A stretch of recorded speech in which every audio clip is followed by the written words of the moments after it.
Well, now I want to mix it up a little bit because we've got another gentleman here. His name is Rodger Hyodo. Did I say that properly? Hyodo? Hyodo. Hyodo, thank you. Again, I am definitely more of an artist than a speaker. So, Rodger Hyodo, field strategist, author, chef, restaurateur. As a teenager in the late 1970s, Rodger realized his vision for Toronto to serve delicious organic fare on par with its best French restaurants. I love you already. So after managing both legendary cow cafes, he's opened his own establishment, the renowned Jake's Restaurant. In 1980s, Rodger was hired as a specialist projects in Europe, where he suffered severe head injuries in a motor accident, which I think I read in the statistics is about 60% of the head injuries are caused by those kind of accidents. The neural consultant informed Rodger's family that recovery was not possible. Daniel would disagree. The consultant's diagnosis was according to what was then conventionally known and available, but alternative and conventional can work miraculously well together. Rodger has flown from England to Colorado, USA, to become the first severe condition to receive myofascia, as treatment for left side paralysis. It worked neuroscience breakthroughs, also added to the full recovery. Since recovery, Rodger has authored a book on the thought process, distinctions between real and virtual, and offers personal coaching to world-class mediators, medical consultants, and educators. Thank you very much for joining us, Rodger. Thank you.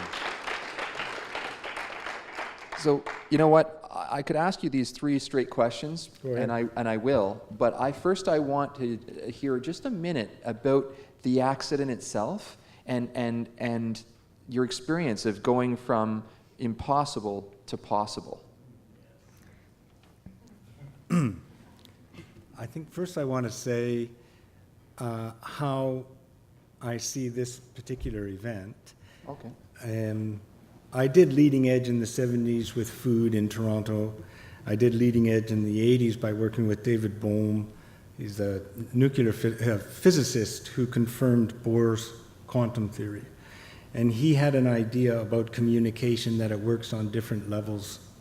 And there's the level that is very much affected in this, which is our memory, our working memory. I am Canadian. I am whatever. That all goes in traumatic, that's what's affected in all of us when we have those head injuries, is we start to lose that aspect of our memory process. And what Bohm had done was work on that deeper level of self-awareness, which isn't affected. And that was leading edge then. He said, there's not a single book on thought process, and there wasn't at that time. Now there is.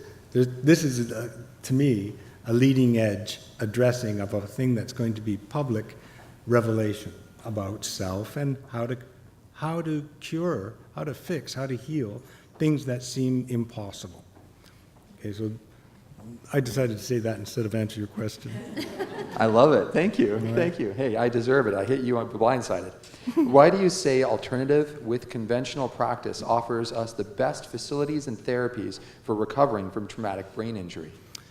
Okay, when I woke up from coma after the accident, I had fractures from head to toe, had a large section of skull missing, and at that time, 87, they weren't allowed to use painkillers with such severe brain injury because it interfered with monitoring the brain's condition.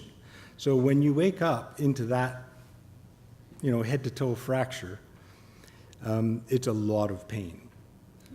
So but I was in a hospital. I was conventionally well cared for in England. But it was an alternative medicine technique or healing technique which provided the pain relief.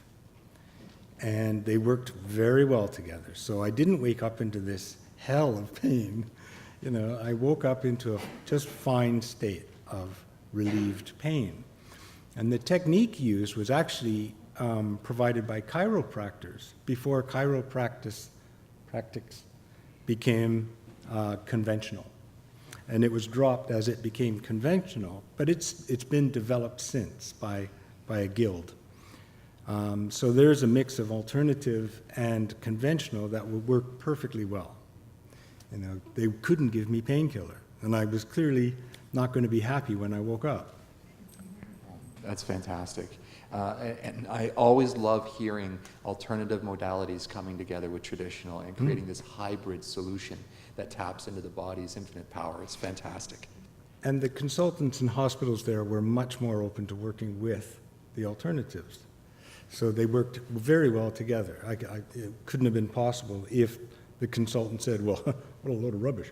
You know, don't do that. I would have woke up into a very different experience. When I was on the interview on the news the other day, and I shared my story and how Reiki assisted me with recovering, the guy said, people must think you're crazy. He said that right on the news interview. And I was like, yeah, probably. It's all good. So what do you think is the biggest obstacle to accepting the personal responsibility in recovery? I think it has to do with facing reality. I think there's so many myths and beliefs and interpretations which cloud how to address the actual problems and what the problems are. So, what would be an example of that? Example, the doctor who actually oversaw my recovery from stage 1 all the way through the 3 years of surgery and the 7 years of physiotherapy to get my left side and speech all back was in an accident and ended up with severe head injuries. She had her own practice. She's a medical doctor, GP in England, and became a naturopath as well. And she had her practice in northern England, in Cumbria, and had an accident. So then she discovered what it's like to be on the other side and the challenges of dealing with what's really the issue here. Is it self-generated fear in the mind, which gets gasoline poured onto it from every direction? Or is the problem really this big and quite common, and because she had already helped people through the process, she at least had that, but there's still the doubt that comes up when it's happening to you. So I would say the biggest challenge is getting to the real. And I'll read something that she wrote for this purpose. I asked, she was so excited that something like this was happening now. Except I can't get it out of my phone. So I asked her what she thought the most important thing was in all the process, because she says there's amazing ABIs and TBIs specialists and teams now available that weren't available when I was recovering and all of that. So she's really happy about that. But the single most important thing was having professionals who saw me and connected to me as an individual and made me feel valued as a person, no matter what physical or cognitive problems I was having. This is what made the difference. Human connection and the Simple. respect. What's real? It's beautiful. I'm glad not all doctors have to go through that experience, though, and I hope that her leadership can help them make that bridge without being hurt. Why do you believe the immune system holds a key to creating a new life from scratch after recovery is accomplished? Okay, so after the great effort of recovery, there's this new world to recreate. I mean, I had a career in a number of areas, but that wasn't the option anymore. I'm not a young man anymore. I'm an old guy. So I had to think through, what am I meant to do now, And this involves St. Michael's Hospital. So I had surgery in England, physio in Colorado, USA, and then I came to Toronto, and I needed to focus on rebuilding my immune system, getting it back up to scratch, which was a whole different focus of attention.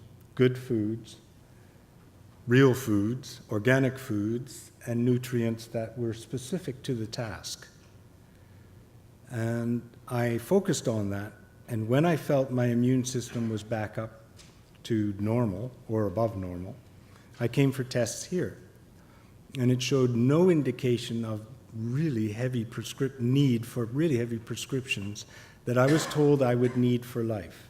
Anticonvulsants and other ones were all tested here and found to be unnecessary.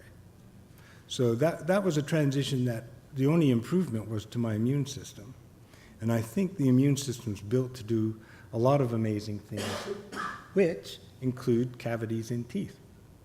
Everyone thinks sugar causes cavities. Well, I shouldn't say all this. Anyways, sugar causes cavities, but it is a myth.